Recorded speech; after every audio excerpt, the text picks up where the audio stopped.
South ఇండియాలోని అతి తక్కువ ధరలకి రత్నాలనందించే ఏకైక సంస్థ 6JVR. మీరే చెప్పారు, గౌరవ ముఖ్యమంత్రి గారు చెప్పారు అధ్యక్ష, ఇదే హౌస్ లో చెప్పారు మార్చిలో. ఏమన్నారు అధ్యక్ష? కేసీఆర్ ప్రభుత్వం ఉన్నప్పుడు కూడా 37% రిజర్వేషన్ స్థానిక సంస్థల్లో ఇవ్వాలి అని చెప్పి ఇక్కడ నుంచి బిల్లు పంపించారు పార్లమెంట్కి. పార్లమెంట్ నుంచి ప్రెసిడెంట్ ఆఫ్ ఇండియా పోయింది, ఇంకా ప్రెసిడెంట్ ఆఫ్ ఇండియా దగ్గర పెండింగ్ ఉంది. ఇప్పుడు మనం 42% సాధించాలి అంటే ఆ 37% అని పంపిన ఫైల్ మేము వెనకకు తెప్పించి ఈ 42% పంపిస్తాం ప్రెసిడెన్షియల్ అసెంట్ కోసం అని చెప్పినారు. మరి నేను అడుగుతా ఉన్నా అధ్యక్ష, ఆ రోజు మేము చిత్తశుద్ధితో ప్రయత్నం చేయలేదా? మేము 37% బిల్లు పంపలేదా? ఆ రోజు మరి అంత ప్రయత్నం చేసిన మమ్మల్ని పట్టుకొని ఇవాళ నోటికొచ్చినట్టు మాట్లాడితే ఇది మంచిదా? దయచేసి ఆలోచించండి. ఇంకొక మాట కూడా నేను అడుగుతా ఉన్నా అధ్యక్ష, రాజ్యసభ సభ్యులు మాకు ఇవాళ 4 ఉన్నారు అధ్యక్ష. మా పార్టీ ప్రభుత్వంలో ఉన్ననాడు మాకు అవకాశాలు వస్తే పెద్దలు కేశవరావు గారు, పెద్దలు డి శ్రీనివాస్ గారు, పెద్దలు బండా ప్రకాష్ గారు, పెద్దలు లింగయ్య యాదవ్ గారు, పెద్దలు గాయత్రి రవిచంద్ర గారు, వద్దిరాజు రవిచంద్ర గారు, వీరందరినీ కూడా 5గురిని రాజ్యసభకు నామినేట్ చేసింది బలహీన వర్గాల బిడ్డల్ని కేసీఆర్ ప్రభుత్వం కాదా అధ్యక్ష? అవకాశం వచ్చినప్పుడు అద్భుతంగా ఇవన్నీ చేయలేదా మేము? అట్లాగే ఇంకొక మాట కూడా నేను అడుగుతా ఉన్నా అధ్యక్ష. ఎస్, రాహుల్ గాంధీ గారు ఒక నినాదం ఇచ్చారు అధ్యక్ష, జిత్నా ఆబాదీ ఉత్నా హక్, జిత్నీ బాగేదారి ఉత్నీ హిస్సేదారి. మంచి మాట అధ్యక్ష, మంచి మాట, మంచి ఆలోచన, డెఫినెట్లీ ఆచరణీయం, అనుసరణీయం, తప్పకుండా సాధించాలి. కానీ నేను అడుగుతా ఉన్నా అధ్యక్ష, రాహుల్ గాంధీ గారు ఇవాళ ఓట్ చోరీ గురించి దేశం అంతా మాట్లాడుతున్నారు. మరి 42% రిజర్వేషన్ విషయంలో ఇక్కడ జరిగిన ప్రయత్నాన్ని ఎందుకు వారు పార్లమెంట్లో లేవనెత్తలేరు? కాంగ్రెస్ పార్టీకి 100 మంది ఎంపీలు ఉన్నారు అక్కడ, మీరు ఎందుకు గట్టిగా పట్టుబడతలేరు? పార్లమెంట్లో 42% మీద అక్కడ కదా జరగాల్సింది చర్చ, అక్కడ కదా జరగాల్సింది రాజ్యాంగ సవరణ. అక్కడ చేయాల్సిన ప్రయత్నం చేయకుండా ఇక్కడ ఎంత చేస్తే కంఠశోష తప్ప ఏమొస్తుంది అధ్యక్ష?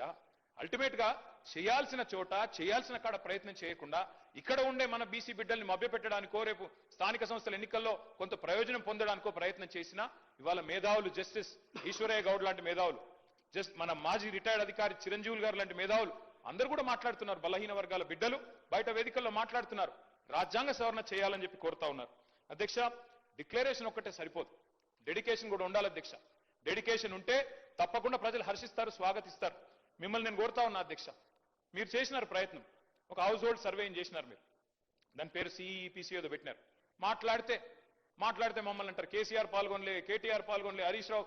సార్, మేము 3 అఫిడవిట్లు ఇచ్చినాం, ఎలక్షన్ అఫిడవిట్లు మీ కాడనే ఉన్నాయి, ఎలక్షన్ కమిషన్ కార్డు ఉన్నాయి, అలా నేను ఓసీయా బీసీయా మీకు తెలుసు, నేను పాల్గొంటే ఏంది పాల్గొనకపోతే ఏంది, కానీ తప్పు చేసింది మీరు. ఇవాళ 6% జనాభా తగ్గింది మీ సర్వేలో. కేసీఆర్ గారు చేసినప్పుడు హౌస్ హోల్డ్ సర్వేలో కేసీఆర్ ప్రభుత్వం చేసినప్పుడు 52%గా వచ్చిన బలహీన వర్గాల సంఖ్య 6% ఎట్లా తగ్గింది అనే ఆలోచన మీరు చేసిండ్రా? ఎక్కడన్నా రివ్యూ చేసిండ్రా? ఎన్నడన్నా ఒక్కసారి ప్రయత్నం చేసిండ్రా చిత్తశుద్ధితో? అది చేయలే. ఎంతసేపు 3 పాల్గొనకపోతే 6% తగ్గుతుందా అధ్యక్ష? మేము కేసీఆర్ గారు, నేను, హరీష్ రావు గారు పాల్గొనలేదు. సరే, మాది ఏందో ఎలక్షన్ అఫిడవిట్ ఉండనే ఉన్నది, అందులో మేము ఓసీఆ బీసీఆ రాష్ట్రం అందరికి తెలుసు, తెల్లారలేస్తే ముఖ్యమంత్రి గారు దెప్పి పొడుస్తానే ఉంటాడు. కాబట్టి నేనేమంటున్నా అధ్యక్ష, మేము పాల్గొనంత మాత్రాన 52%, 46% కాదు కదా అధ్యక్ష. ఇవాళ నిజంగా బలహీన వర్గాలకు చిత్తశుద్ధితో మీరు సేవ చేయాలనుకుంటే మీరు చెప్పిండాలా, డిక్లరేషన్ పెట్టినప్పుడే చెప్పిండాలా, కండిషన్స్ అప్లై, రాహుల్ గాంధీ ప్రధానమంత్రి అయితేనే ఇస్తాం లేకపోతే ఇయ్యమని చెప్పిండాలా. అది మీరు చెప్పలేదు.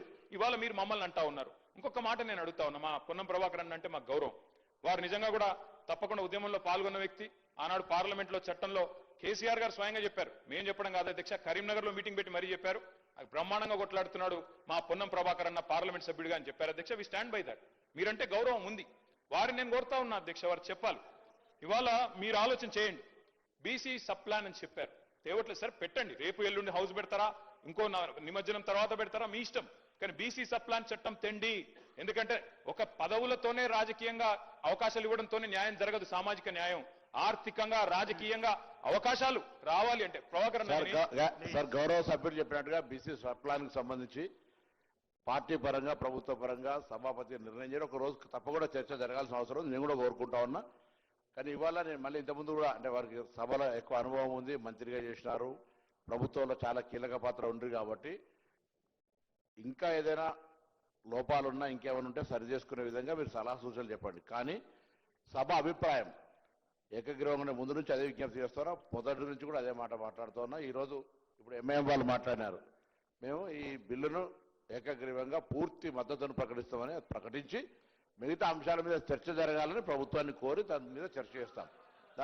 దానికి సంబంధించి చర్చ జరగడంలో ఎవరికి వ్యతిరేకత లేదు, చర్చ జరగాలని కోరుతుంది. దాని తర్వాత వారు అన్నారు మీరు పాల్గొనకపోవడంలో మీరు ఒక పార్టీకి నాయకులు, దాని ప్రభావం క్షేత్రస్థాయిలో పడి ఉండొచ్చు, మీరు ఆదర్శంగా ఉండాల్సి ఉండే.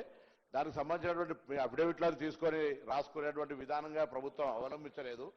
రాష్ట్ర వ్యాప్తంగా సర్వే జరిగినప్పుడు మీరు కూడా పాల్గొని ఉంటే మిమ్మల్ని అనుసరించేటోళ్ళు, మిమ్మల్ని కొంతమంది ఫాలో అయ్యేటువంటి వాళ్ళు ఉంటారు తప్పకుండా. వాళ్ళందరూ కూడా ఇందులో భాగస్వాములు అవుతుండ్రి. ఆ ఉద్దేశం కొద్దే తమని మారుమారు అడిగినాము. అందరి అనేక సందర్భాల్లో నేను కానీ ప్రభుత్వం తరఫున విజ్ఞప్తి చేసినాము. మీరు పాల్గొనేదని చెప్తారు, పాల్గొని ఉంటే బాగుండే. ఇప్పుడు దానికి సంబంధించి అయిపోయింది. కానీ ఇటువంటి పరిస్థితులలో ఏదైనా సామాజిక పరమైన అంశాలు జరుగుతున్నప్పుడు రాజకీయాలకు అతీతంగా సామాజిక పరమైన న్యాయం జరిగేదాని కొరకు ఆలోచన విధానం ఉండాలని కోరుతున్నాం. మీరు గతంలో చేయలేదని చెప్తున్నాం. జరుగుతున్న పరిణామం లోపల ఇప్పుడు ఉన్నటువంటి ఈ యొక్క ఉద్దేశానికి ఎక్కడ కూడా ఇబ్బంది లేకుండా ఉండే విధంగా ఏకాభిప్రాయంతో ముందుకు పోవాలి. ఏకాభిప్రాయం అనేటువంటిది చాలా విలువనిస్తుంది బయట. అది న్యాయస్థానం కావచ్చు, అది ప్రజాస్వామ్యం కావచ్చు, అది ప్రజల మధ్యలో కావచ్చు. ఎవరు కూడా మనం చర్చ చేయడం ద్వారా ఏదో మళ్ళీ ఎక్కడో ఒకటి ఏదో ఉందనేటువంటి లొసుగును దొరకొట్టే ప్రయత్నం చేస్తారు. ఎప్పుడు కూడా పాజిటివ్ నెగటివ్ రెండు ఉంటాయి. పాజిటివ్ ఆలోచన చేస్తే నెగటివ్ చేసేది కూడా దుకాణం బంద్ చేసుకుంటాడు, ఆలోచన బంద్ అవుతుంది. కాబట్టి అందరూ పాజిటివ్గా ముందుకు పోవాలని సందర్భంగా బలహీన వర్గాల శాఖ తరఫున నేను ప్రతి సభ్యుడిని, ప్రతి రాజకీయ పార్టీకి విజ్ఞప్తి చేస్తాను మీ ద్వారా.